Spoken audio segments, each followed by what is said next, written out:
Okay, so for today, we're going to be following up on one of our previous podcasts, and we're going to be doing our 5 favorite horror movies in our least favorite subgenre. So, similar to the last one where we covered our favorites in our favorite subgenre, we've each picked a different subgenre because we each have a least favorite, and we're going to go through our favorite movies in those subgenres. I know, at least for me, this was a really hard list to make because with the subgenre I picked, I tend to just not watch movies when they are like this. And so it was really hard to find 5 movies that I actually liked with this subgenre. I don't know if it was the same for you, but I just wanted to put that out there. This is the hardest list I've had to make so far. And so I'll go ahead and throw it over to you to get us started. All right. Well, I wouldn't say that this was a particularly difficult list for me to make, even though this is my least favorite subgenre. There's still quite a few that I enjoy, some that I'd still say that I like that didn't even get to make this list, just by nature of being like a top five. So it wasn't as difficult for me. There's still a lot more for me to love about this subgenre than I guess yours. But yeah, so I'm calling this paranormal possession haunted house movies. I'm not necessarily restricting it to, or opening it up rather, to supernatural in general, but I'm more focusing in on anything to do with like ghosts, hauntings, haunted house, exorcisms, possessions, and things such as. It's kind of my least favorite subgenre, mainly because I find it to be the most cliched and templated subgenre. I feel like it has, far too many tropes, and that a lot of them kind of blend together. And as a result, a lot of movies in that subgenre just don't feel distinct, and they have that very generic feel. Um, so, and coupling with that, I personally don't find like things like that particularly scary or terrifying. I much more prefer concrete things when it comes to what terrifies me. Things like killers or home invaders or things like that. Things that are like paranormal and supernatural. Not that I necessarily don't believe in, things like that, but they just don't have the same effect in scaring me. So, starting off with my honorable mention, sort of cheating a little bit and just putting in like a whole franchise, but I would say as an honorable mention, I'd put the whole Conjuring franchise on there, as a series of movies in that possession haunted house subgenre that I do genuinely enjoy. Um, I think that this is probably the most iconic horror franchise of maybe the 21st century, at least right now. I don't know of too many that would really compete with that title. It's definitely one of the most recognizable and mainstream horror franchises going on right now. But sort of just like the franchise as a whole, I think the first 2 movies, I genuinely do think are great. I give them both, like, 4 out of 5 stars. I do think the first one sorta edges out on which of the 2 are better, and I think you sorta get the best version of a cliched genre, subgenre in those first 2 movies. Like, yes, it's a haunted house or a possession, but I just think Ed and Lorraine Warren are such interesting characters. Of course, the angle of being based on a true story is interesting because they pick really fascinating, real life cases to investigate. But I think just James Wan has excelled at balancing sort of like quality jump scares with creepiness and good lore, and things like that. But so I really enjoy the first two. I think the third one, The Conjuring, The Devil Made Me Do It, I found to be very underwhelming and average. I think it was missing that sort of James Wan flair when they brought on this new director. I think as far as the Annabelle series goes, the first one I think is pretty solid. It did genuinely give me nightmares when I first saw it. Annabelle Creation was pretty good, really good horror prequel for the Annabelle character. I thought Annabelle Comes Home was kind of cheesy and cheap, but also just kind of enjoyable. It was kind of like a summer late night blockbuster sort of feel. The Nun. I thought was abysmally dull and boring and terrible. But The Nun 2, most recently, was an improvement, but because it was improving on something that was abysmally dull and boring and bad, it was still just kind of average. And then the sort of bastard stepchild of the Conjuring franchise, The Curse of La Llorona, was, by nature of being that bastard stepchild, very forgettable, unremarkable, and bland, where the producers themselves can't even make up their mind over whether or not it's in the Conjuring universe or not. But overall, yeah, just the whole franchise has an honorable mention. Some I really like, some I think are all right, some I don't like, but overall, when it comes to possession haunted house movies, something I definitely want to mention that I like. Yeah, so I have a couple things to say for this.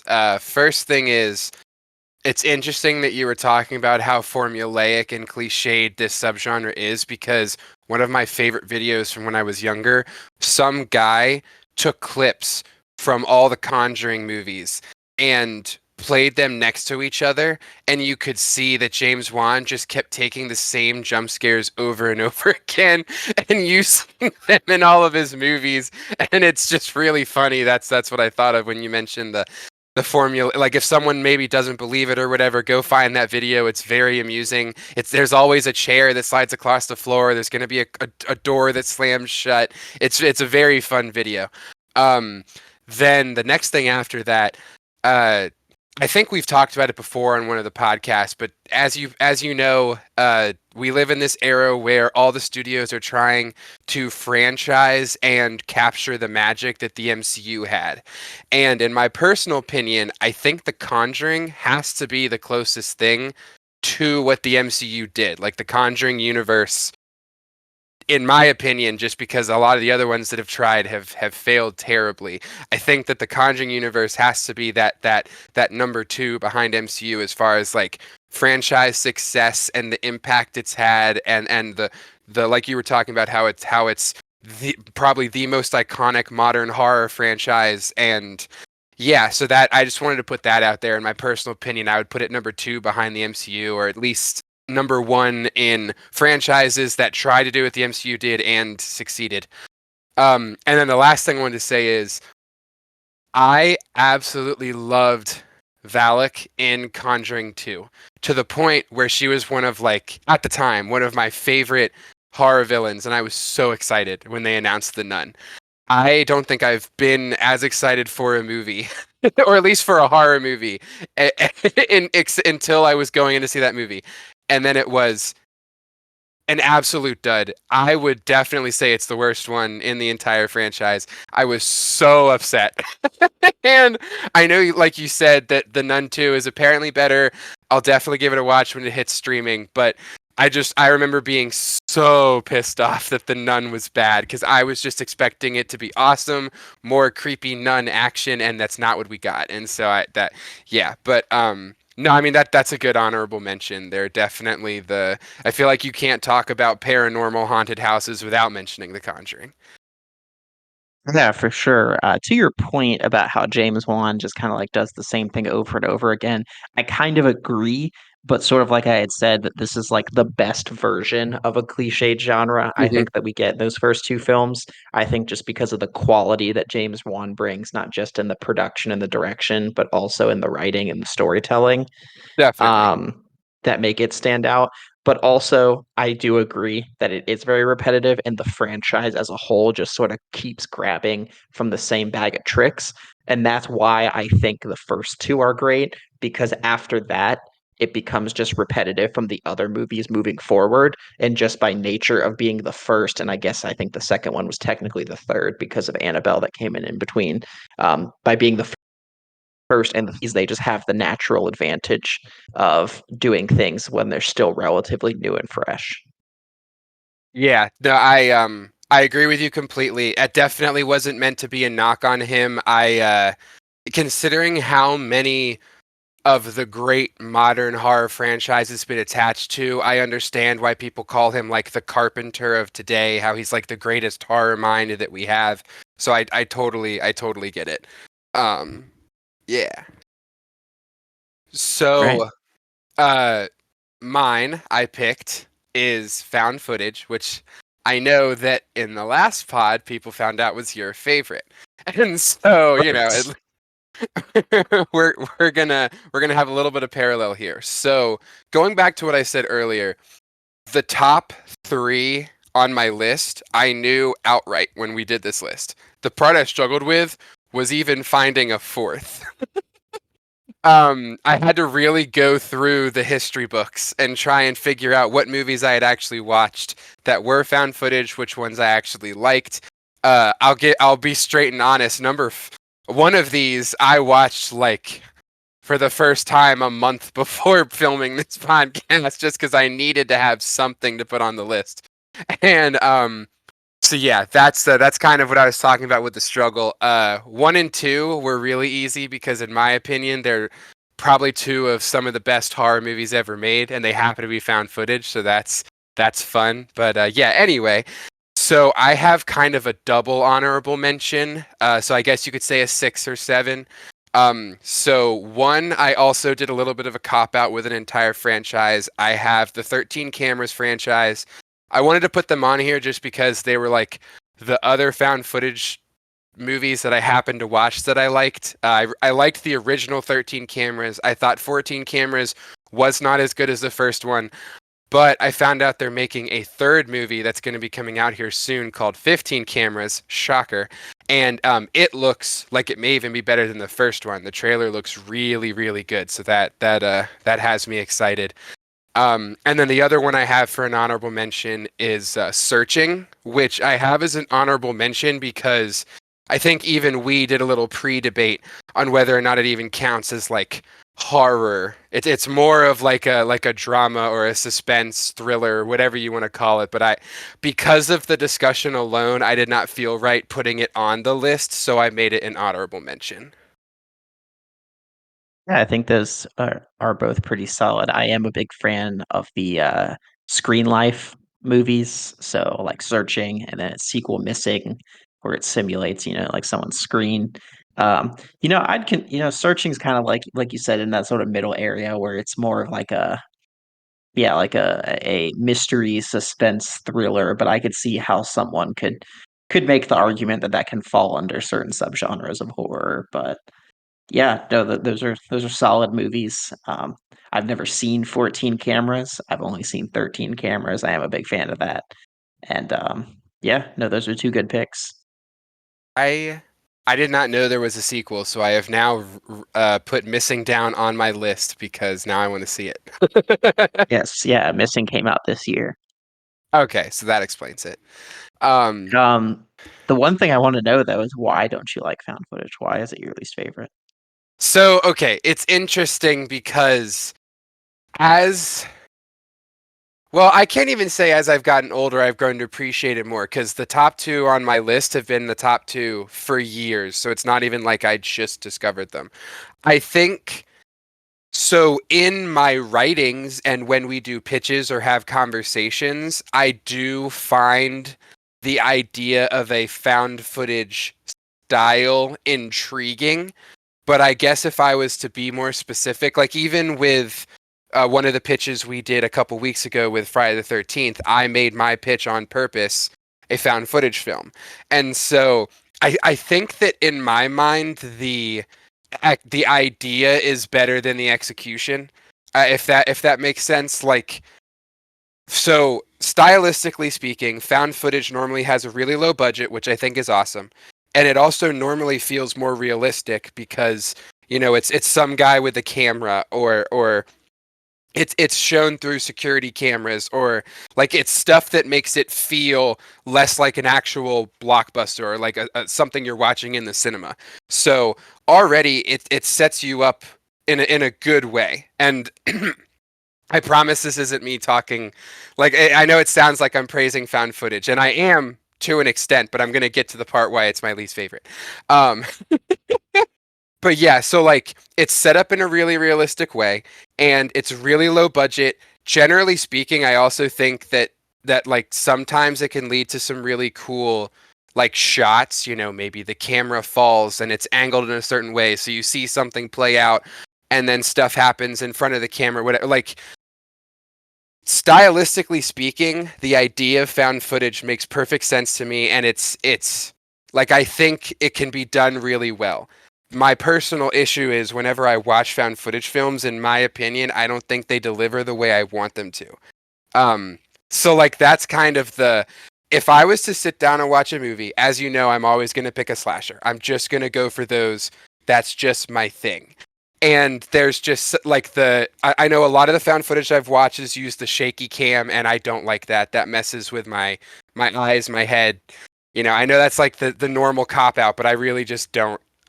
When people are like running from something and all you see is like trees shaking back and forth, I know that's realistic, but that's where it kind of breaks it for me. So like the shaky cam thing is that definitely messes with me. And I think it was always just that I would pick other stuff than found footage. My mom didn't like it, and I watch she's the one who got me into horror. So since she didn't like found footage, I never watched it growing up. And then when it came time for me to pick my own movies, I just really would never pick found footage. And I think it's mainly because a lot of the ones that I originally watched, they just weren't good, in my opinion, of course. Um, Now, it's not on the list, on my personal list, so I don't mind saying this, but like I think Creep is one that's done well. I don't think it's one of my favorite horror movies, but I do like the movie Creep. I guess actually that's probably another thing, and this is definitely up for debate. To me, when I think of horror, I think that oftentimes, at least with the found footage movies I watch, or I have seen, I should say, and I know that's not going to be as many as you, I often think they don't truly cross the boundary into horror, if that makes sense. They're oftentimes more like a suspense thriller or like almost there, but then they don't, at least to me. And I guess that's more subjective, like how do I describe horror versus how you describe horror. So that actually could be another thing. Generally speaking, when I watch found footage films, they're really tame, which I guess isn't, once again, technically a bad thing. But to me, if I'm watching a horror movie, I kind of like, I'll want to be scared, or I'll want it to be a little bit more gruesome or out of the box. I don't know the exact definition there. But yeah, it's interesting that you asked that because I've always just said found footage was my least favorite, but I never truly sat down to think why, especially because, like I said before, we've had conversations where I think that the idea of a found footage film is awesome. Then I'll go and watch one and the execution doesn't work for me, is probably just what it really boils down to. Okay. Interesting. Yeah, So no, I mean, that I was hear a you. Obviously, it's my favorite, but I hear you. I respect your opinion. I just politely disagree. lot. Who knows? Maybe there's just a whole bunch out there that I haven't seen that are really good and they're just but yeah, like even I was going through the list of like some of the most famous found footage horror movies. I was going, I tried to go through every single year to find stuff, and all the ones that I had seen, most of like the really big ones and whatnot, I just was like, I didn't like this when I watched it. This didn't really do it for, and yeah, so like that's just I get that's probably why. Like it's not like I hate it, but it's just my least favorite. Sure. Now, to merge our two subgenres for a quick tangent, I have only seen 3 of the Paranormal Activity movies. I think the first one was definitely onto something, and I thought 2 and 3 were just repetitive. I don't even know the word, nothingness, because they didn't add anything or take anything away. So I can't even imagine what future sequels did, but I guess I'm a fake found footage fan for not liking Paranormal Activity. But I just thought I'd put that out there. Apparently I think it's called the marked ones. I don't know which one that is, if that's like 5 or something. I keep seeing people say the marked ones is like the scariest movie ever made. I'm never gonna watch it probably, but apparently whichever sequel that is like really good. I do plan on watching the whole franchise at some point just out of curiosity and because 'cause I'm a completionist, but yeah, I've only seen the first 3, and I only really think the first one is worth it. Even then, more so just for, like, the trivia and gimmick of knowing that they made it for, like, $15,000. Yeah, I watched the first one just because you have to. I think I talked about that in one of the other podcasts where there's like as a movie fan, there are certain movies you have to see. You have to see Paranormal Activity, so I have seen that. But those did not make my list, so All right. So transitioning into the actual lists. So for me, my number five favorite possession, haunted house, paranormal, etc. movie is going to be Last Shift from 2014. So this is a movie that follows a rookie female police officer played by Juliana, I think it's Harkavy, who most people might know as playing Dinah Drake in Arrow. So she's a rookie female police officer, and she's working the last night shift at a police station that's set to close the next day. And this police station is really old and it has a history. I don't want to give too much away, but let's just say it involves some murders that happened inside the police station decades prior that sort of ties into her family and her past. And I'll just say that things start to really go bump in the night as she's the only officer at this abandoned old station. So this is a movie where I really like that premise. I'm a big fan of bottle stories. I'm a big fan of movies that get creative with very limited casts. In this case, the star Juliana Harkavy, she is really the only main character. There are some other characters that kind of come and go, some voice characters from a phone, but for all intents and purposes, she's really the only character. I think that she is quite good in this, and like I said, I like sort of stories that have limited casts like that, and I think that this movie in particular exceed or succeeds at doing a lot with a little in that sense. So I think that it carries that out well. Sort of like I alluded, but didn't want to give too much detail with the history of this police station and what took place there and how that ties in with her and her family.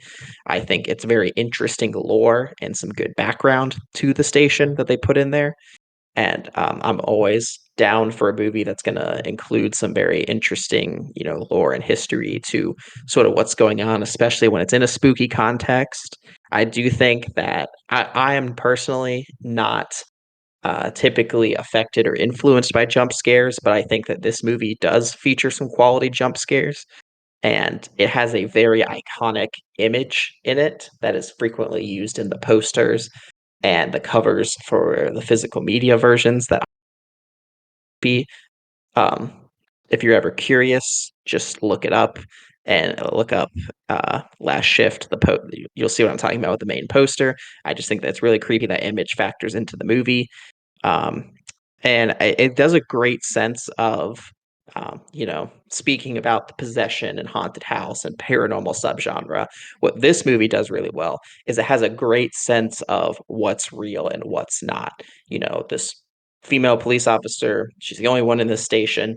At least she thinks she is, and then things start to happen. She starts to see things, she starts to hear things start to happen around her, and she's sort of, am I going crazy? Is there actually something supernatural, or it's actually like people in here, and it's not supernatural, and they're just messing with me, and it sort of like leaves that open enough to where I'm comfortable still considering this a paranormal sort of supernatural haunted house, haunted police station, I guess, sort of movie, but it sort of straddles that line of is it real or is it not?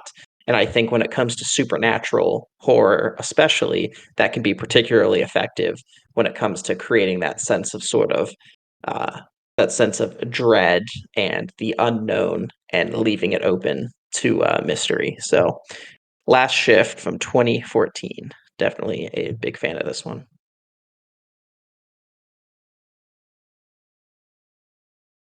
Yeah, so Yeah. fun fact, if you didn't say this, this has an 100% on Rotten Tomatoes. Really? Yeah, I went to look it up to make sure it was me I was thinking of, and it says 100% on Rotten Tomatoes. Interesting. Mm. Well, there you go. At least everyone who's seen it and rated it says that it's at least a 60%.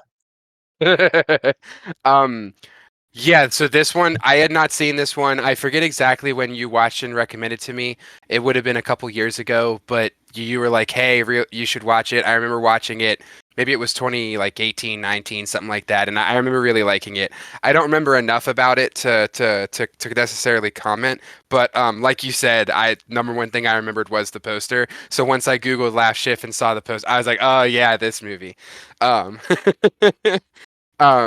so yeah, I remember liking this, but I don't remember, and yeah, I also remember it's the lady from Arrow.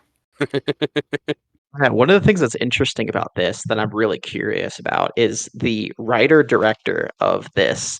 I have his name here, Anthony DeBlasi.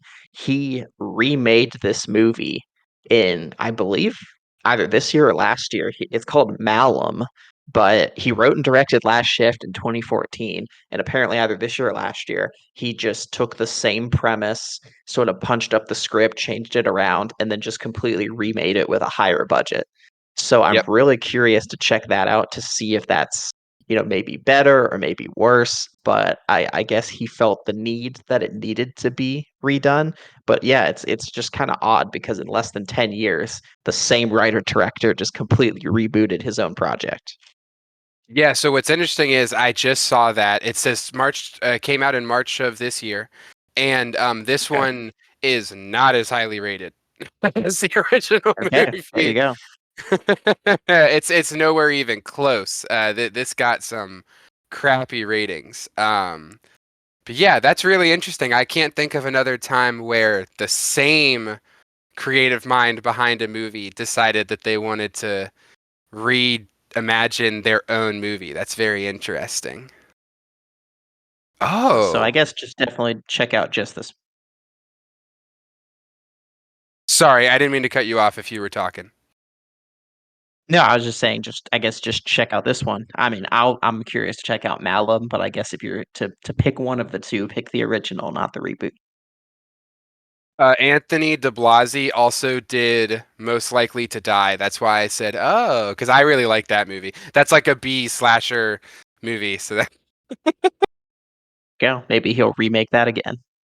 oh my God, that'd be it's. I don't recommend that movie because it's one of those campy slashers. So maybe it should be beefed up a little, but it's definitely fun.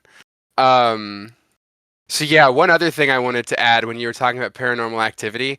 So if I haven't said this on a podcast yet, when I was young, I loved spoof movies. And to an extent, I still do. There are a bunch that have held up, there are some that have not. And one of my favorites when I was in middle school was called Paranormal Whacktivity. And it's there's been a million spoofs that go off of paranormal activity because it just became a cultural phenomenon. And paranormal activity is what I always think of when, which is not, it's a comedy, so it's not what I should think of, but it's always what I think of when people start talking about the paranormal activity movies. I haven't seen that or a haunted house. I think it's just called a haunted house, right? The one with the Wayans brothers. Yep, a haunted house. The first one's really good. I did not like the sequel, if I'm being perfectly honest. There's one called 30 Nights of Paranormal Activity with the Devil Inside, the Girl with the Dragon Tattoo. Right, there you go. Check that out, I guess.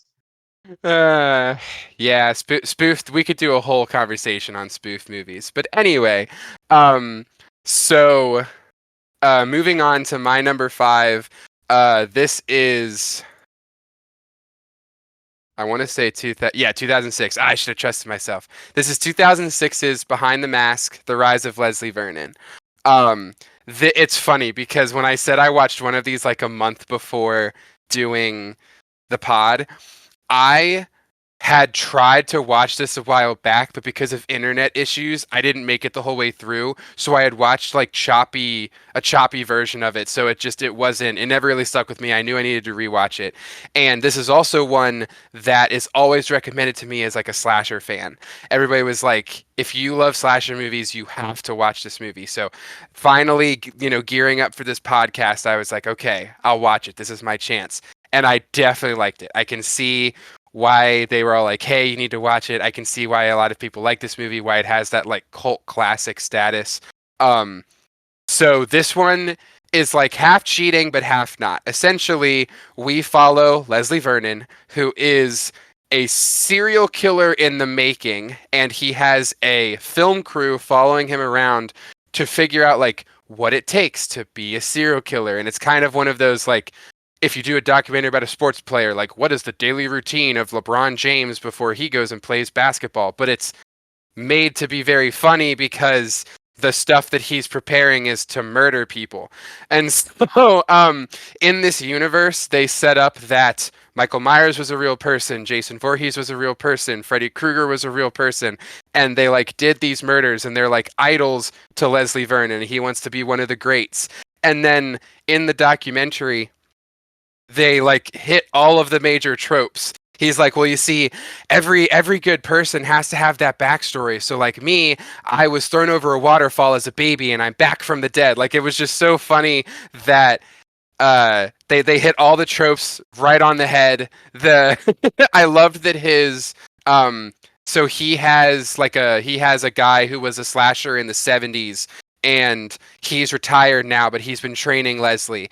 And that guy makes jokes about like what slasher movies used to be versus what they are now. So they really kind of cover, I guess now for 2006, because you could probably even do it again with how much slasher movies have changed in 2 decades. And so I really love the commentary. I say I'm like kind of half cheating because spoiler alert, about an hour into the movie when you reach the final climax, the third act, the film crew turns off their cameras when they finally go in to see what Leslie's been building towards play out. And so for the last like 20-ish minutes, it's no longer found footage. It plays out like it's a normal movie. But for the bulk of it, it's found footage. Most people consider this a found footage film, so this one I don't necessarily think is as debatable. So I'm putting it on the list. But yeah, so I'm like half cheating because it's technically a slasher, but also it's in the vein of found footage, so I feel okay cheating. No, I mean, that's completely acceptable. This is one of those movies, as we were discussing before we started filming, that I didn't like the first time I watched it, and it's been quite a while. So this is on my spooky season of this year's watch list. I have not gotten to rewatch it yet, but I'm curious to check it out again. Not that I didn't like it the first time, but it just didn't hit with me. I'm not typically a fan. It's not real. It's not necessarily outright comedy. It's just really just like satire with a lot of campiness and definitely some comedy in there. So that's just not typically a genre that I like. But yeah, no, it's definitely, I think if you are a slasher fan, especially like you said, of like slasher fans through the ages, I think that you will definitely find a lot to like in that. Because it's sort of like if anyone just has no idea what this is, it's sort of like imagine Scream, but the meta is completely dialed up to full on satire. And the campiness is really just dialed up to like an 11. Yeah, and Nathan Basil, I think is how you pronounce it, is who plays Leslie Vernon. Amazing casting. I had never seen him before, still have never seen him in anything, but he plays the lead role perfect. It also has Robert Englund. It has Kane Hodder. So for they even have the quota of being a B movie. They had to go and pay for the famous actor to be in it. So like that's even more meta. But yeah, it's very it's just a solid watch, and it's funny because obviously slashers are my favorite. However, a lot of my favorite horrors just happen to be horror comedies. I think I enjoy laughing while watching people get murdered. So, because I realized on a lot of the lists that we've done that had to do with horror, a lot of the stuff I said just happened to be horror comedies. So I'm realizing that now. But yes, definitely check this out. It is worth the viewing. Yeah, that's the other thing. I'm not a huge fan of horror comedies, so that's probably what drew this one back for me a little bit. Um, so yeah, no, but I definitely would still recommend Scream Factory has a really nice special Blu-ray release for that too. If anyone likes physical media and would be interested in that, definitely check that out. Ooh, Okay. real quick, Mhm. because I just noticed this while I was looking it up. Apparently, in 2023, they announced that after over a, after almost 2 decades of waiting, horror fans are finally getting a sequel to Behind the Masked Rise Leslie Vernon. There's nothing else noted about it, but this is just a report from a couple months ago. There's a sequel coming. Woohoo! All right, now you There may you go. continue. Hollywood at work. Um, okay. So, my number four is a movie that I just watched for the first time this year after hearing nonstop buzz about it in film circles and horror circles about this being one of the scariest movies ever, being one of the scariest. Now, this is found footage, so I'm also double dipping, crossing over. Between my least favorite and my favorite. But people talking about this being one of the best and scariest found footage movies, one of the best and scariest paranormal movies. So I finally got around to checking it out. And so it is from 2010. It is The Last Exorcism. So this is directed by Daniel Stamm, who also directed 13 Sins and most recently Pray for the Devil, another possession movie that came out, I believe, last year. And it is actually produced by Eli Roth. So, like I said, it is a found footage movie. It stars Patrick Fabian from Better Call Saul. He plays a Baptist preacher and exorcist in Louisiana who basically he goes around, he's a preacher, he goes around and like exorcises people and goes through all the theatrics and goes through all the the power of Christ compels you and the dramatic nature of exorcisms, goes through the whole nine yards. And he decides he's going to bring a documentary film crew along to document the performance of what's going to be his last exorcism. So the titular last exorcism. And it's his last exorcism before he comes clean. Because and this isn't like a spoiler, this is literally like on the back of the Blu-ray, but the whole setup is this is his last exorcism because he's actually a fraud and he's a non-believer. He doesn't even believe in God, and he basically doesn't believe in any of this supernatural stuff. And so he's just been, convinced that these people who do believe are like psychologically convincing themselves they have a demon, and he still thinks he's doing a service. So he's sort of like he's morally okay with it because he thinks they do have a genuine problem and they do think they have a problem, and he helps them fix that problem, even if he's sort of just playing along to their own delusions. But he's basically decided he can't take it anymore. He can't keep living as a fraud and ripping these people off and giving them false promises of like God and heaven that he doesn't believe are real. So this is going to be his final assignment, which is a seemingly demon possessed girl on this farm in remote Louisiana. And we'll just say that this one is different and begins to feel more real than he anticipated. So, what I really liked just about this one in general is I think that the premise is really creative and innovative, and I think it's carried out very well. I just find the whole idea very compelling. I think as a protagonist, this preacher who's secretly a fraud and is sort of eaten up by being a fraud, and he's not a believer in God, but he's eaten up and convincing these people of a lie that he thinks that God is. I find that very compelling for a protagonist to sort of watch that journey, eaten up by his guilt, even though he's trying to do what's right. Like I said, he tries to justify it by saying, like, oh, these people do have issues. I'm just playing along with it to get their issues to come out because they believe that my exorcisms are going to take the demon out of them. But then just to sort of see him throughout the course of this movie be challenged in his worldview when it looks like maybe there actually is such a thing as the supernatural. Maybe this girl actually is possessed and he's been wrong this whole time. And I think the movie sort of handles that really well. And me being a sucker for found footage in direct contrast with you, I always appreciate when something's found footage. So in this case, it's the footage of this documentary film crew that's following him on this. And I think just overall, I mean, I wouldn't necessarily say it's the scariest movie because that title kind of gets thrown around to a lot. But I will say this film genuinely is scary at some points. It has some really decent jump scares, really creative jump scares, really creepy visuals, and it also sort of culminates in a very good twist ending that'll definitely put a knot in your stomach. Most people might know the sequel to this movie because the cover for The Last Exorcism Part 2 is a girl whose like back is bent into the number 2. That just seems to be like an iconic poster most people recall. But this is the first one to that. So if you recall that poster or that cover, it is the sequel to this movie. But yeah, it's a movie not a lot of people have really known about. But yeah, 2010, The Last Exorcism. Definitely my favorite sort of exorcist, conventional exorcism possession movie. Yeah, so this one's interesting because I have not seen this movie. However, probably my favorite supernatural movie, or I should say paranormal to stick with what you're saying, is called The Cleansing Hour. And when I told you about it, you said it was very much in the same vein as The Last Exorcism, and it totally is. Told very differently, but pretty much the same themes. So that was the only reason why I knew about The Last Exorcism, because I remember when I mentioned to you about The Cleansing Hour, you were like, hey, that actually sounds a lot like this. So I haven't seen the movie. I can't necessarily talk to anything about it. It sounds cool. Like I enjoy The Cleansing Hour, and so I feel like I'd probably like The Last Exorcism.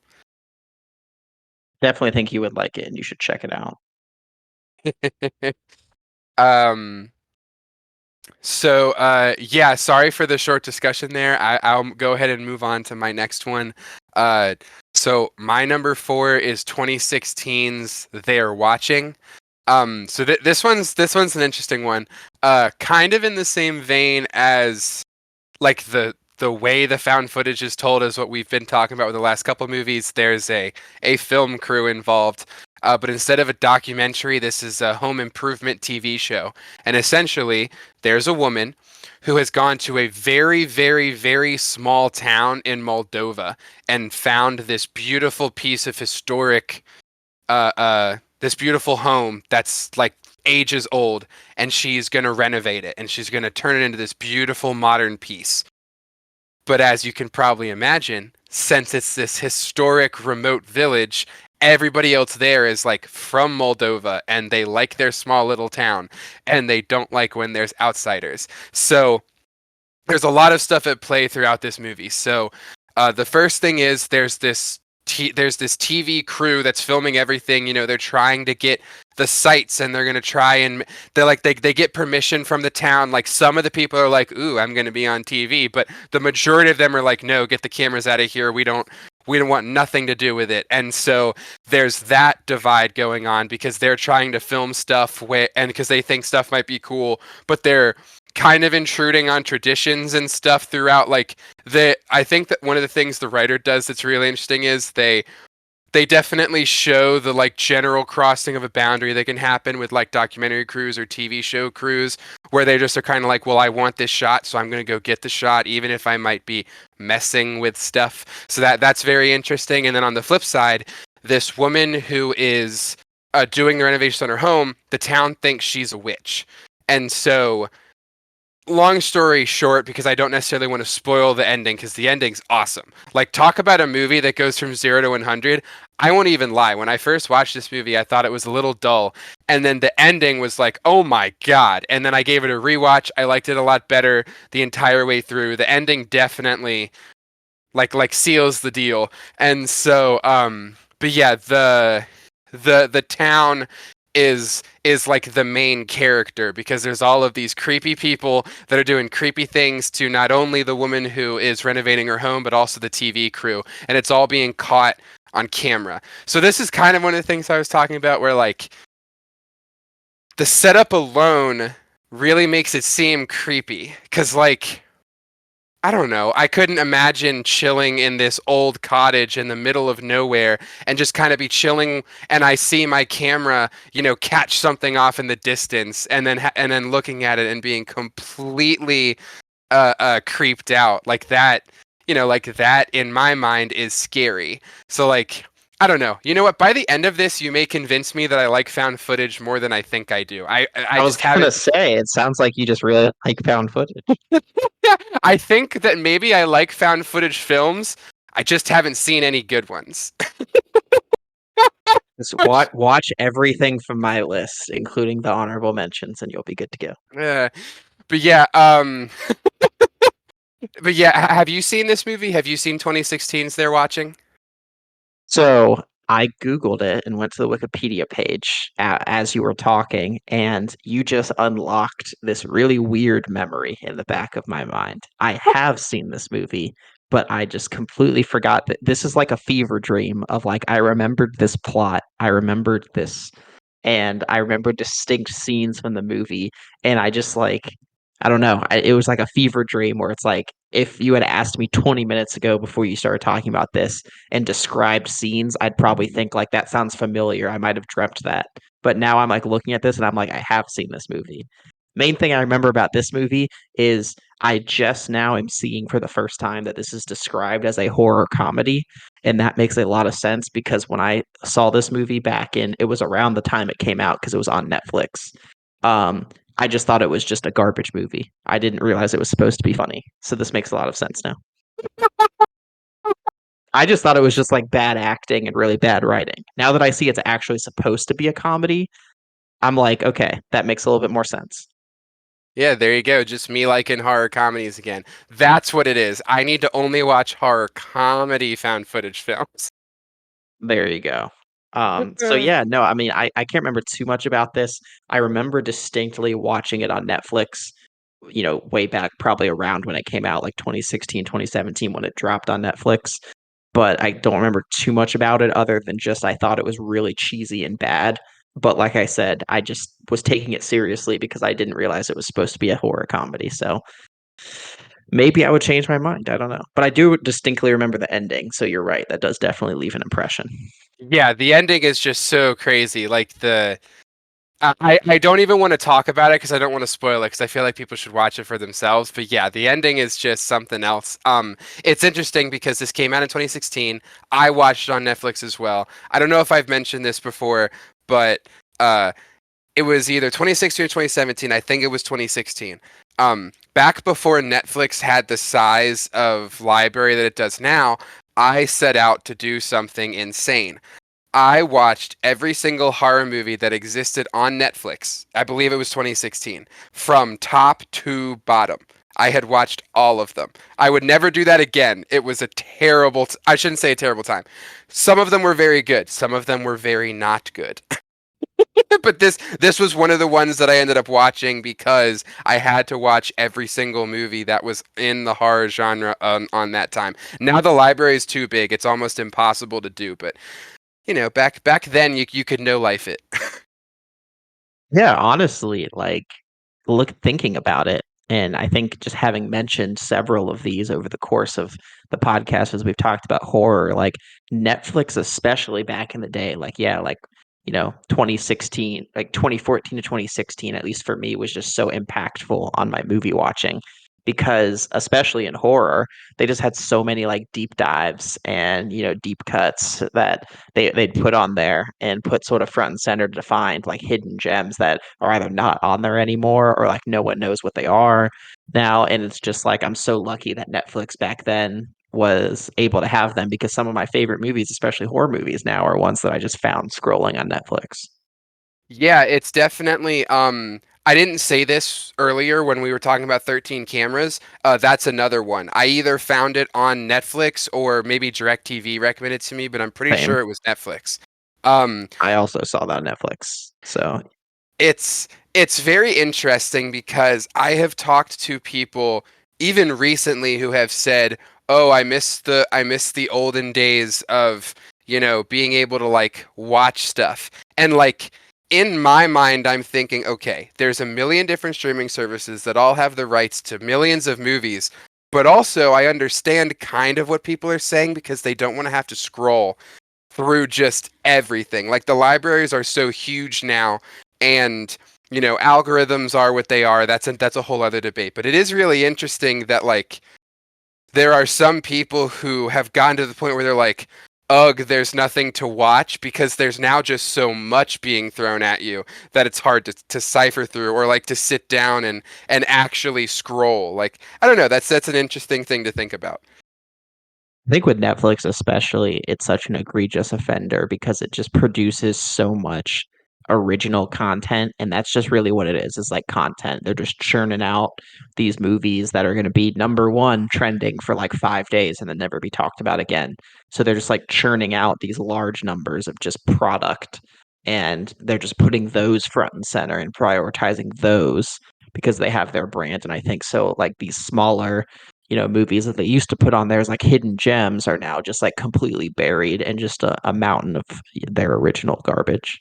Yeah, that's actually a really good point. And to an extent, I know Netflix still does this with like foreign films, but you're totally right with the hidden gem thing. When I try and find a lot of those types of movies, I find myself needing to go to like Prime.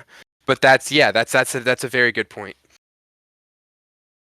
So, speaking of movies on Netflix, now this is not quite, but this was a movie that I had seen the trailer, wanted to see it in theaters, didn't get to see it in theaters, finally got to catch it when it dropped on Netflix.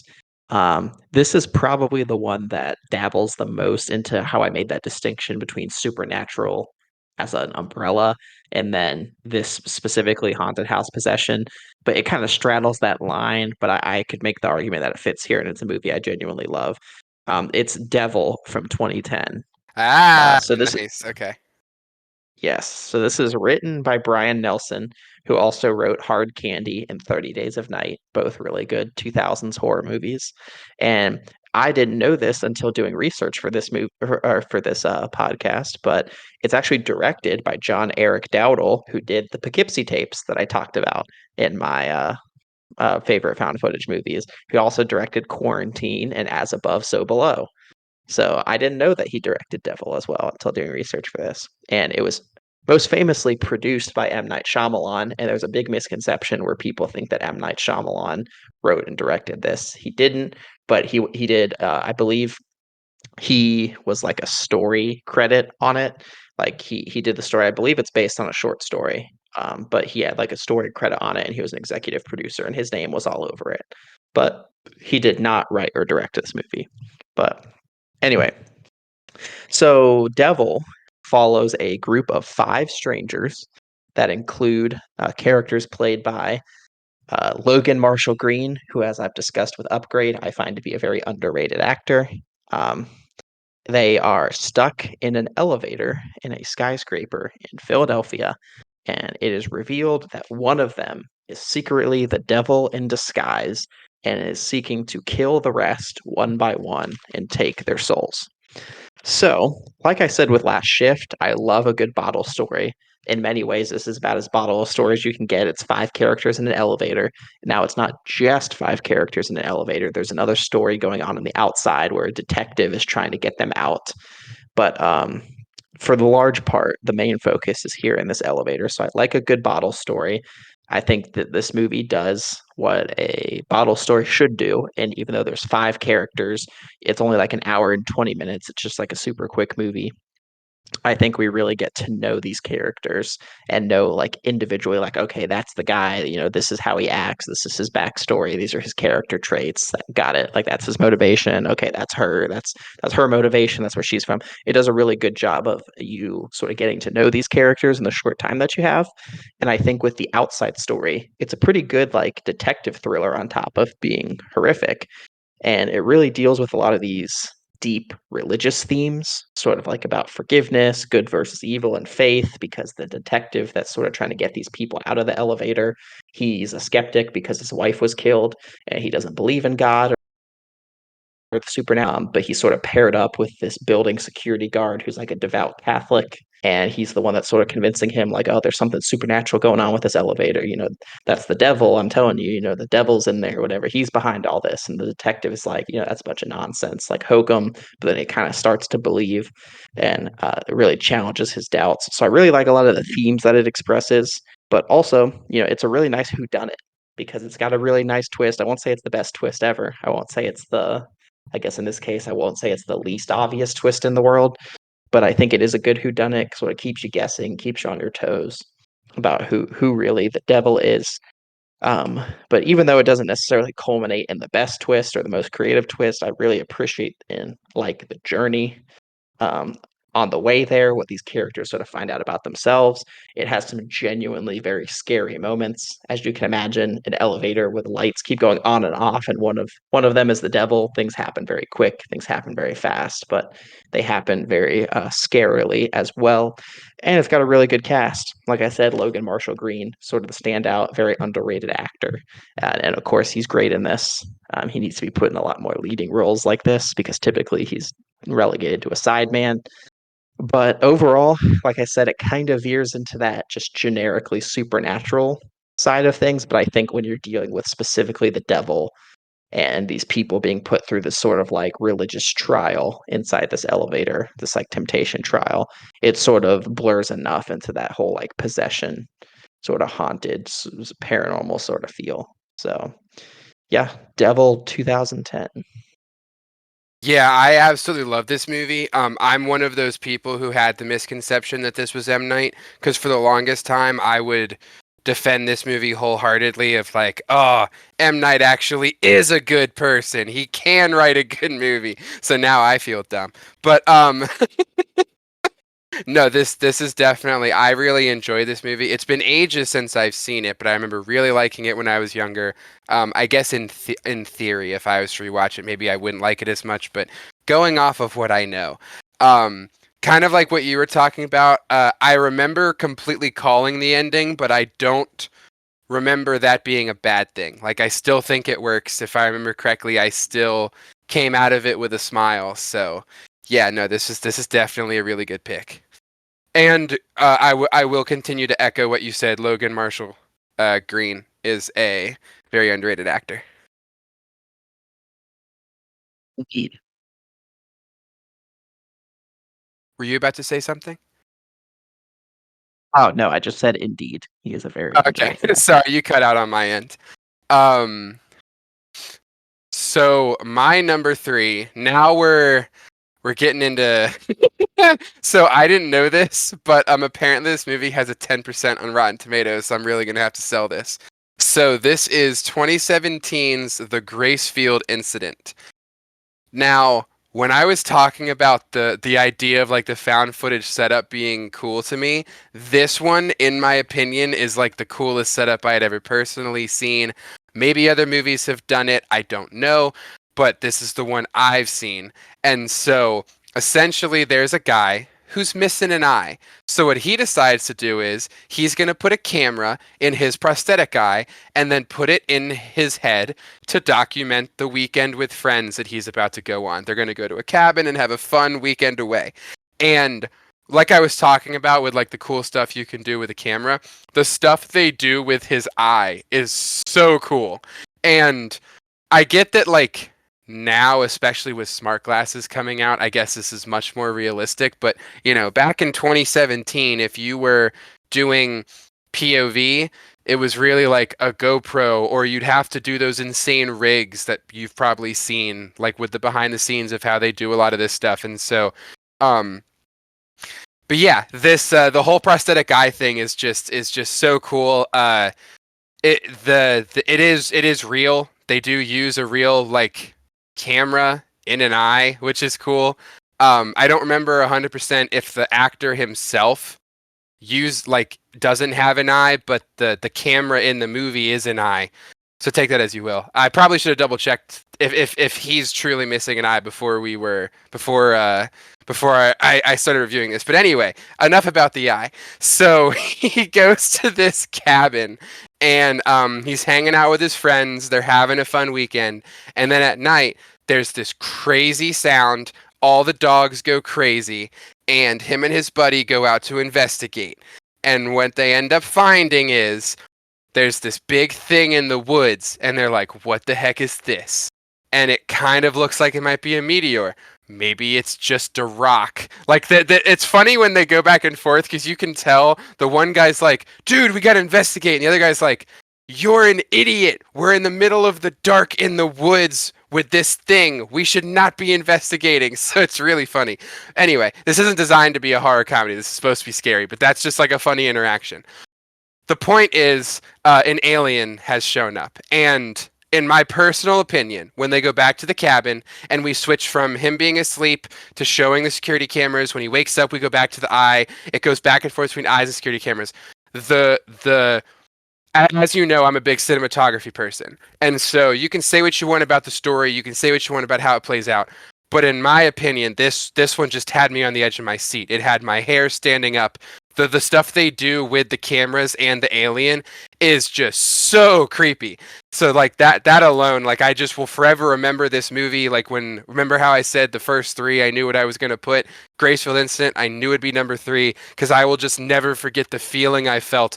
And I don't get scared at horror movies, but this is one that I will forever remember. Truly, like feeling my heart pumping because of the stuff they were doing with the alien in this film. It's really good.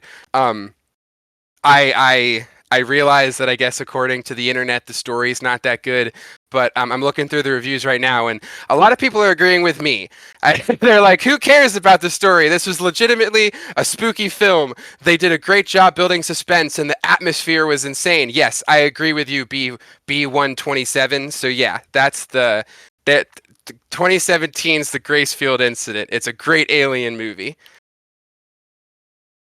Okay, I've actually never heard of this one before, and it seems so obscure. I just Googled it. It doesn't even have a Wikipedia page. Yeah, it Is was this made another for like Netflix no one that you budget. found? No, I did not find this on Netflix. I subscribe to like 8 different trailer channels, and I'll see everything from blockbuster movies to stuff that's being made in a toilet in Indonesia. And so the this was a trailer I saw in 2017, and the thing about the eye just totally had me hooked. I was like, that is cool. I'm intrigued. And so I watched it when it came out. It was free on like right now you can watch it on Prime. I think I watched it on Prime. Um and so yeah, it was just the whole alien thing. I didn't even know it was about aliens. I just thought it was going to be a cool, like maybe there'd be like a guy stalking them or whatever. Like the trailer did a good job of not giving stuff away. But nope, it's an alien. The alien design is super cool and creepy. Um but yeah, this the for the cinematography, for the atmosphere, they do really cool stuff with the eye and the security cameras that are around the cabin. Like it's and even when they're running in the dark of the woods, once again, I guess I'm going to go back to what I was saying before of the realistic aspect. Like this dude, even though he's got a camera in his eye, like it doesn't switch to night vision or anything. Like he can see a foot in front of him and that's it. And it's so creepy because they're running in pitch black and you're like, "Oh my god, is something going to jump out at him? Like how is this guy just running full-fledged into nothingness?" Like it's just the atmosphere is so good in this movie. It's very suspenseful. Yeah, interesting. Yeah, no, I definitely really want to check this one out now. I will say, based on what you've said, there's two things I wanted to quickly recommend for anyone that I guess either likes that premise or has seen it and wants to see something similar. There is the first segment, not counting the frame narrative, but the first segment in VHS 2, which was directed by Adam Wingard. It actually stars Adam Wingard. It's called Phase 1 Clinical Trials. It also has the gimmick of it's found footage through someone's eye. The whole basic premise is just this guy gets into an accident, he loses sight in one of his eyes. So this tech company basically pays for his medical bills in exchange for putting this like research camera into his eye, and he thinks everything's great. Like, oh, this corporation just gave me this great eye, and it turns out it can pick up uh, we'll say like he can now see the supernatural. So really good. It uses that gimmick of the eye camera. So if you like stuff like that, if that sounds interesting, also check that out. The other thing I'd just quickly recommend is a movie from 2014 called Extraterrestrial, which is an IFC film, known for making sort of like lower budget, more indie films. But it's sort of similar premise. It's about a group of kid or teens out in a cabin in the woods to party, and they get beset upon by a crashed alien. Sort of sounds very similar, but that's also very good as well. So just two other things to check out, I guess, if you like that, how the Gracefield incident sounds and that sort of premise. Yeah, no, those both sound good. I'm not It's funny cuz I don't necessarily consider all sci-fi to be horror, so I didn't pick that, but I generally am not like a big sci-fi person. So it's very interesting that I would like this with the aliens and all that jazz, but it's just so creepy. But that both of the ones you just recommended sound really good. Sure. Yeah, check all those out. This one I genuinely am gonna try to seek out and see if I can find that because that sounds intriguing. Um, Plus, you found a found footage movie I hadn't seen or heard of, so good on you.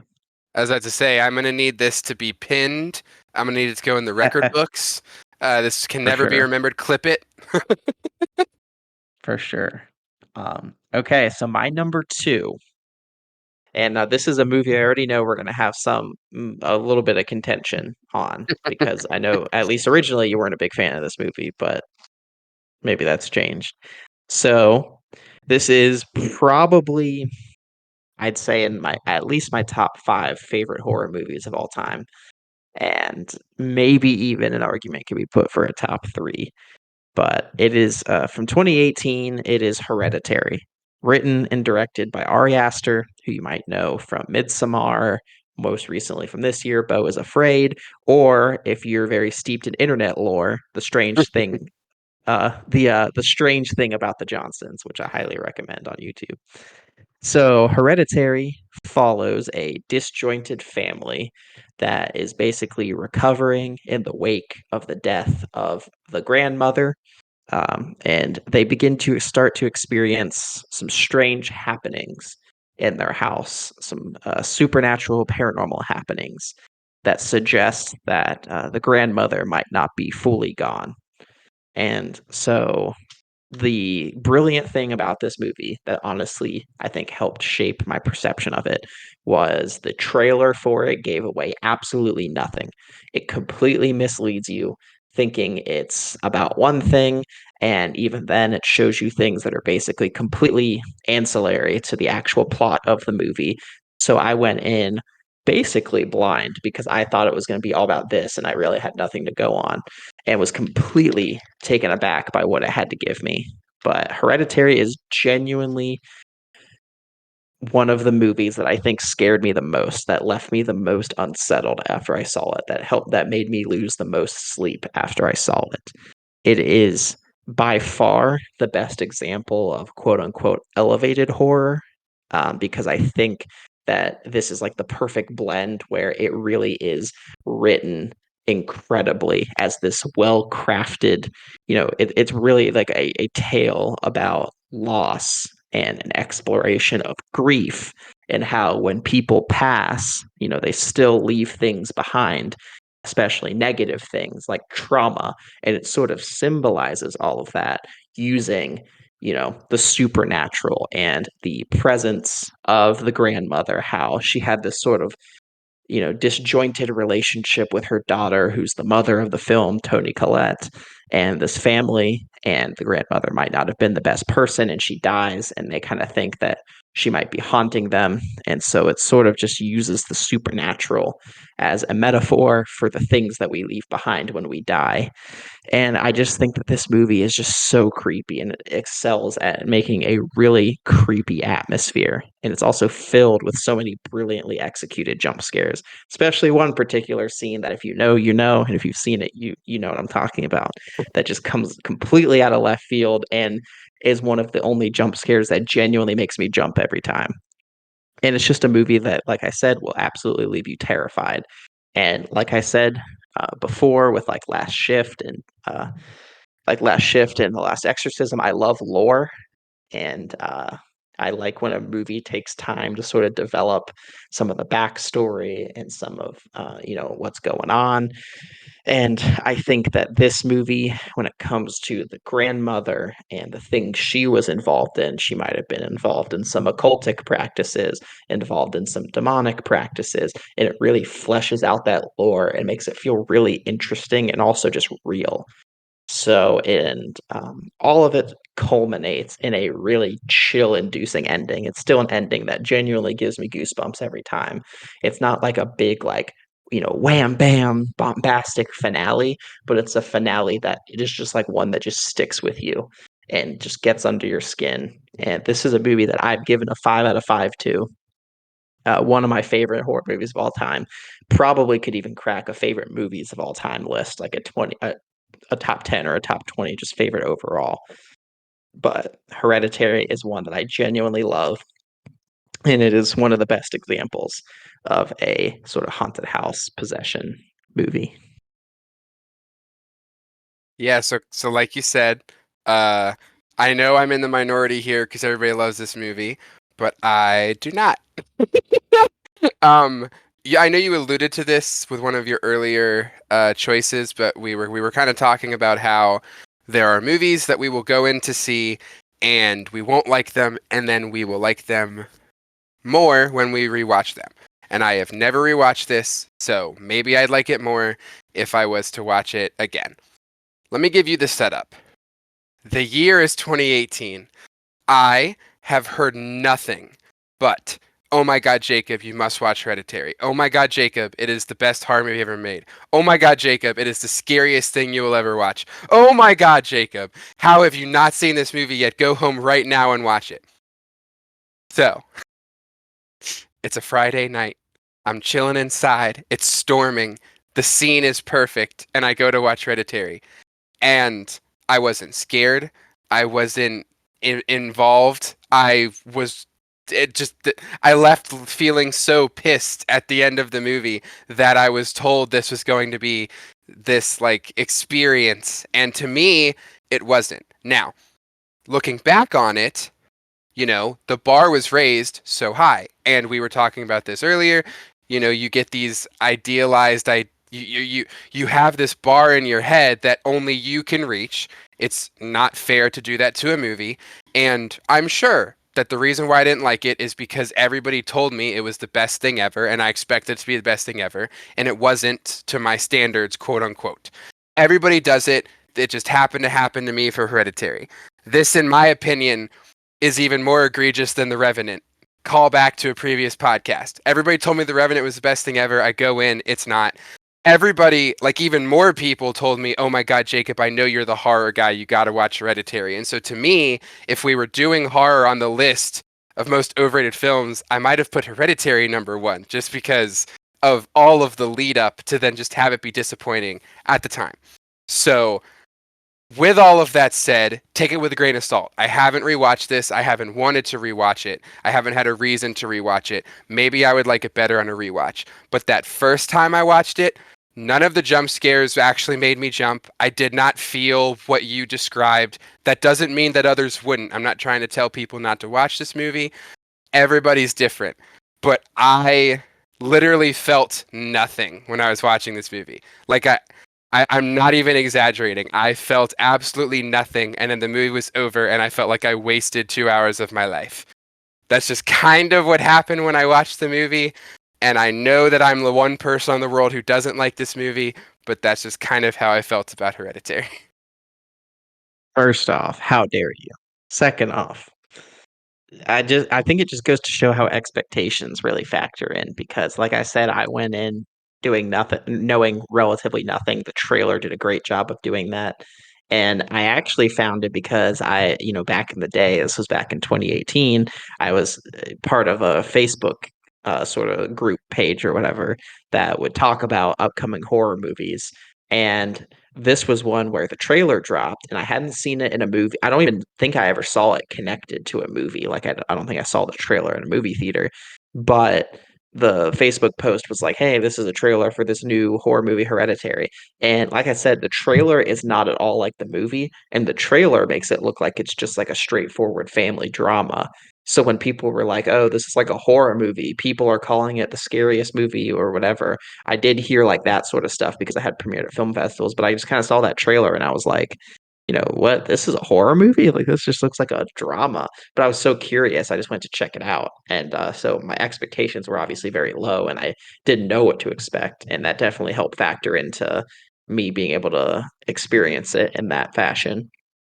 Um, but yeah, I just think it's yeah, I just love this film. And I think I don't want to give this away, but this is all I'll say. If you ever get the chance to watch Hereditary in 4K, have all your lights off and watch some of the scenes very closely. That's all I'll say because it just shows how much Ari Aster pays attention as a director to just every little visual in his movies. I know what you're referring to because I remember you filling me in on this. So yeah, that is a cool aspect. And yes, you are correct. I 100% can accept that I have to be in a biased state because, like you said, with the expectations being so high that in my opinion it didn't deliver. I'm sure objectively speaking, this is probably a great film. And one day I will rewatch it. I think I'll have to, but today's just not that day. I also think this was the first A24 movie I ever saw. Okay, that's interesting. At least that Um, I remember seeing, or like went in knowing that this was A24 that I can remember. okay. I I don't know. I'm looking real quick. Okay, well, Actually, I think I saw Green the Room, which I the think came out before Hereditary. okay. I was just thinking, I think The Witch is A24, right? It So is, I yeah. saw okay. So I saw The Witch before this, Okay. but still, this was one I didn't start really watching A24 until relatively this was definitely early on when I hadn't seen hardly any A24. Okay. Yeah, Green Room was definitely my first A24. It says 2015. There you Um, go. well, moving on to my number two. So my top two choices are not only my top two favorite found footage movies. In my personal opinion, I would totally feel comfortable putting these probably in the top 10 of horror movies that I've ever seen. They're just that good. And so, real quick, I'm curious. Take a guess of what you think my number two is. The one that I talked about on my list, or either of these two ones that I've talked about on my list. Yes. Okay. One of these is The Den. Is it this number two or is that number one? It's number one. Okay, all right. Sorry, spoiler alert. I just knew that No, had to you're be on good. there. I wanted you to guess. This is going to be. I should literally just take what you said in the last podcast and clip it and put it here because I'm just going to be sounding like repeat. But I wanted to give you a chance to guess. So now that you've guessed the one, do you want to guess the other? Okay. Wait, sorry. Were they I don't know if you had just said this, but are both of them ones that were on my list or Yep. just the Den was? Okay. So at it is it the Poughkeepsie tapes? No. Okay. So all right, which one of them was it then?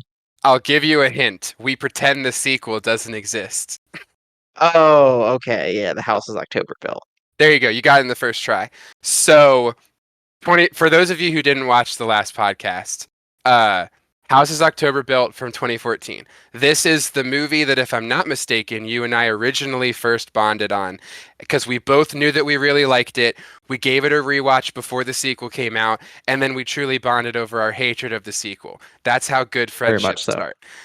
start. Yes.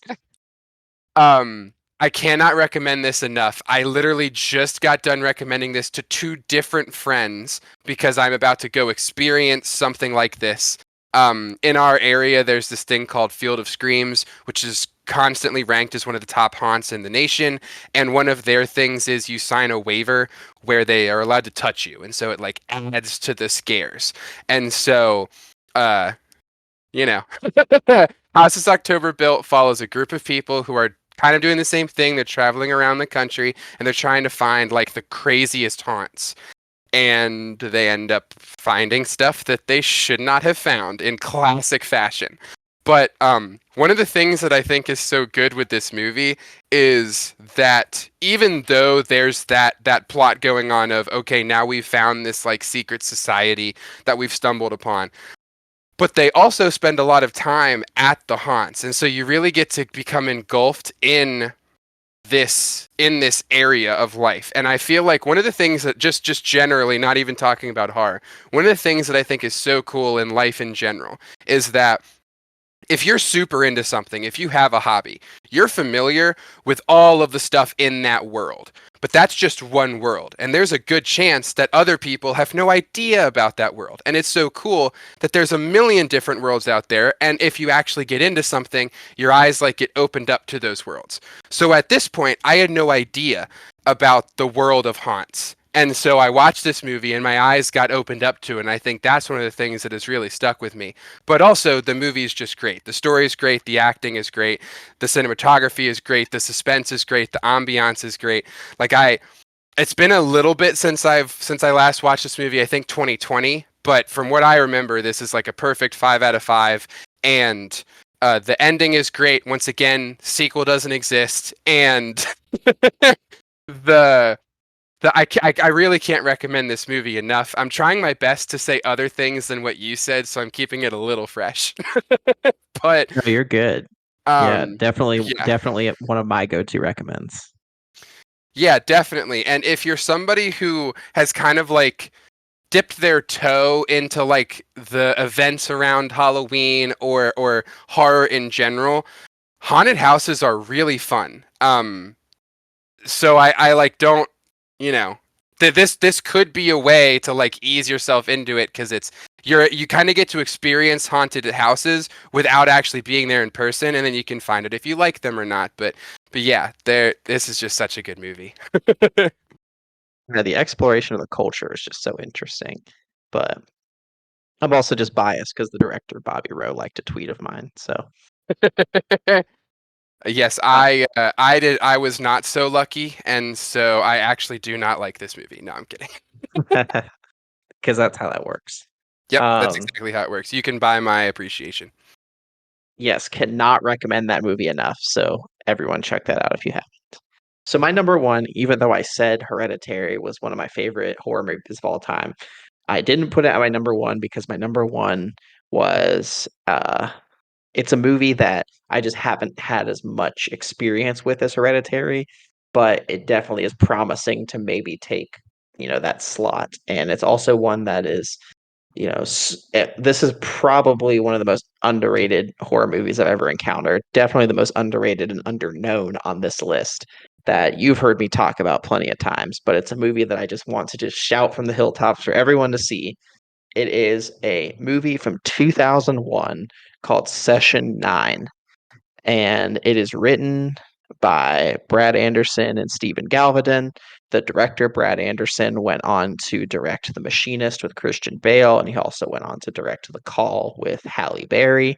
But it follows an asbestos cleaning crew who are operating on a very tight work schedule, and they're working on a contract to basically clean out an abandoned mental asylum in Massachusetts, the Danvers State Hospital, which is a real abandoned mental asylum that they actually filmed in Massachusetts, that the state is seeking to renovate seeking to renovate to reopen, and they slowly start to experience strange happenings inside the asylum, and they begin to succumb to the, I'll say, the influence of things inside of the asylum. So a little bit of backstory on this movie, because literally like no one has heard of it. It premiered at a film festival in July of 2001, and it had a very limited theatrical run. It literally, according to Wikipedia, always a trustworthy source, it literally premiered in 30 movie theaters. You heard me right, 30 movie theaters. And then it went to DVD in 2002, and it was sort of like on for a while. And in some networks, in some parts of the world, it was broadcast as a TV movie on TV.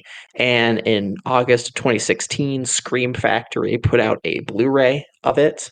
And that's what I have, and that's sort of where I found it. And this movie has got to be the most underrated horror movie of all time. It is beyond anything. If I could sum it up in two words, it would be atmospheric and eerie, because this movie is atmospheric and eerie as hell. Like I said, they literally shot it in a real abandoned asylum. And the creepy part is, aside from three rooms. There's only three rooms that the director made certain modifications to. Not even big modifications, like he just rearranged some stuff. Other than just those three sets, everything is as basically as they found it in this or abandoned and possibly haunted asylum in Massachusetts. So they basically just went in there and filmed, used it, and used the shot selectively without changing anything. And that just makes the entire atmosphere just so eerie and creepy. Not only does it establish that sort of atmosphere, but it maintains that atmosphere. The entire movie, it's like a constant tension, constant unease, constant just, you just feel unsettled. And it's not necessarily a scary movie. There's not really much to like scare, like in the jump scare department, but it is super creepy. There's plenty of long shots, a lot of seedy visuals of just this decaying uh, asylum. It's got a very interesting set of characters. That it's a bottle story. Once again, there's literally just these five guys. There's like one or two other extras in like the beginning, but really it's just this cleaning crew as they're struggling to meet this deadline, and they start to be influenced by these supernatural powers inside the asylum. And it really is just a movie on a thematic level about places and locations and sort of the effects that they can have, on a person. Like how much when so many bad things happen at a place, how that place just has bad energy and what that can do to people that go to that place when sort of the history sort of clings to it and gives it bad vibes or bad juju, whatever you want to call it. It really sort of plays with that idea here in this asylum. And it all sort of culminates in a really big twist ending that after rewatching a couple times, there's so many Easter eggs and foreshadowing that are really cool to notice on rewatch. There was so much care put into the writing and direction of this movie. And the titular session 9 comes from one of the creepiest parts of the movie where they find old tapes of psychological sessions with some of the inmates, the former inmates there.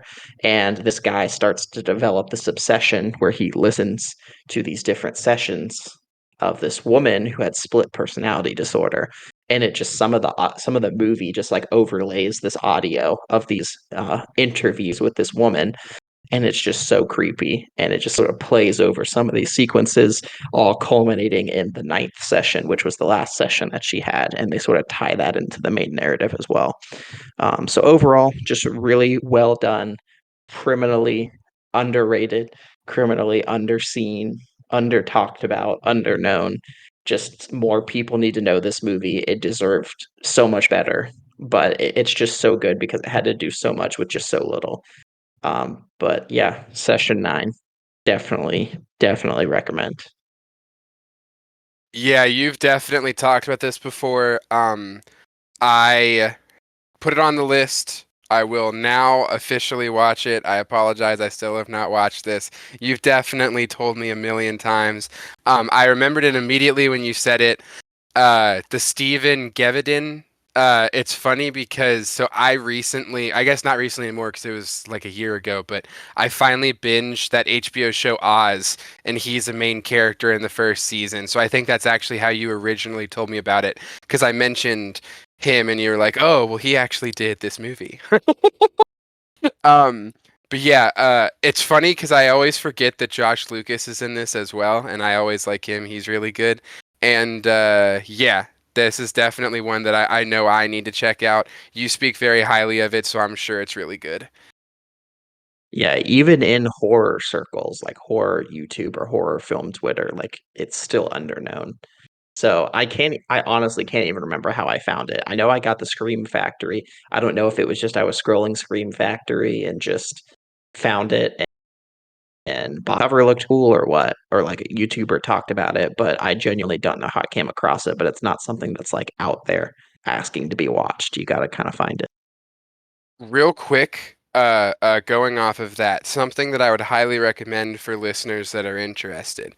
So a lot of the movies that I find, one in particular that you will see on a list in the future, I love going to like bargain bins and finding movies. And one of my favorite things to do is there are tons of studios who will just make DVDs that are like 15 movies that have to do with a woman, 15 movies that have a zombie in one scene. Like they're just the most random amalgamations of movies all on one disc, and because they're normally movies that no one's ever heard of, it's like a nickel. It's a nickel for like 15 movies. And so that's how I find a lot of these because they just randomly are on those TV. Like you're taking a shot in the dark. A lot of them probably won't be good, but you know, the odds are in your favor that at least one or two of those 15 is going to be a gem that you've just found. So I highly recommend if anybody's curious, going to like bargain bins or your local thrift store and like trying to find those random amalgamations of like 15 or 20 or whatever it is of movies on it on like one disc and just going for it. If you don't like it, turn it off. I like to do the 20-minute rule to see if the movie, has grabbed me or whatever, but I like doing it. I highly recommend it. All right. And you already spoiled it, but it's completely okay because once again, I'm going to sound like a broken record.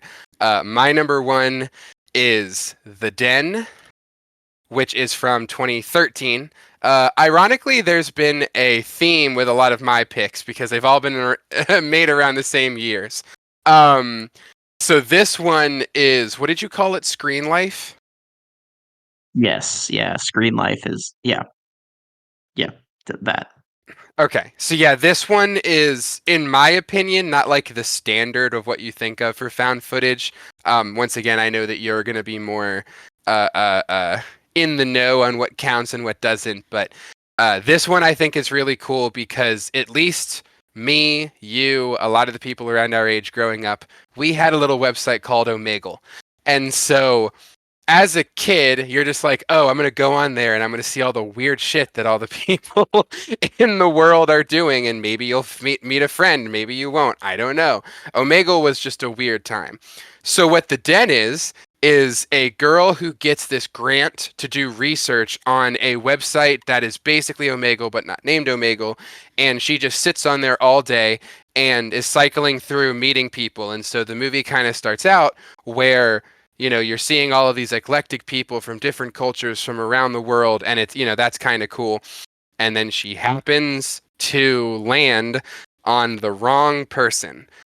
Kind of, I guess, the same now that I say that as House of October built, where like people are just kind of going searching for things that they think should be harmless, but then end up stumbling upon the dark side of these specific worlds. So I guess that could be a takeaway. That's kind of cool. But the way the Den unfolds is just, once again, like I was talking about with kind of the good stuff I like about found footage. It's creepy, it's realistic. The idea that, like, even me right now sitting on my computer, there could be someone behind me and I don't know, but because of the way the Den is filmed, you get to see from the laptop camera that someone's behind her. And like it's just little stuff like that to me is just very creepy. I think the story is very good. I think the ending is just insane. the the ending is the perfect cap to what you have just watched. Talk about a movie that goes from 0 to 100, and then when you think it's all over, it smacks you in the face and says, "You thought." But it's just, it's such a. This is another one that this has definitely got. This and House's October Build have to be two of my favorite, just horror movies in general. I feel pretty comfortable saying top 10. Um, but yeah, this one I very highly recommend. It's another one kind of like House's October Built, where I actually think if you're like trying to dip your toes into horror, this isn't like a crazy one that's going to, like I would never recommend Saw to somebody who's trying to dip their toes into horror. But I think The Den is one that might actually like turn you into a fan of it. And so yeah, this is such a great movie. It's worth watching for the twist at the end alone because of the way it makes you think. Like you go through this experience and then when it's done, the experience isn't over because now you have to think about what you just watched and the implications that it has on real life. And especially in today's day and age, if you're a tech person or even if you're not a tech person, this is a very real movie. This type of stuff does happen and it is just insane to think about. Yeah, as like I said when I talked about the Den, on my found footage list, I just deep web content in general just really creeps me out because, like you said, it's so real and it really happens. So like that sort of stuff just really. And there was like one particular topic that I think scares me the most. It's like that sort of like deep web stuff. Um, the only thing I would add to that, just Screen Life. I unironically am a big fan of Screen Life. I do actually like the Unfriended movies, and I will just say Unfriended Dark Web, which is the second one, deals with this. It's a Screen Life movie that deals with like dark web issues, and I think it's quite good. So another one to check out. Obviously, check out The Den first, but just another one out there. But yeah, The Den would also definitely make it in one of my top just horror movies in general. There you go. I know my top two weren't the greatest of reveals because they had already been talked about in a previous podcast, but that's just how good they are, worth bringing it up again. And yeah, thank you for having this discussion with me. I think through the course of this conversation, you may have actually convinced me that I do like found footage films, and so maybe I need to make a new list about paranormal movies. I don't know. But yeah, this was very fun. Agreed.